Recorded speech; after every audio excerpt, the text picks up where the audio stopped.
Hiện tại thì bên kia có một chiếc 93 ha.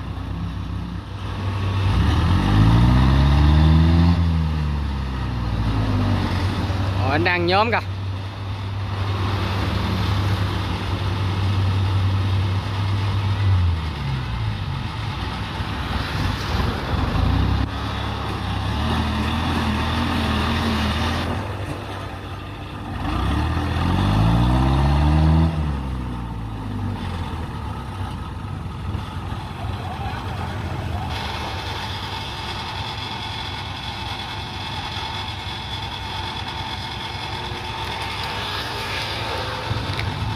Đang tìm cách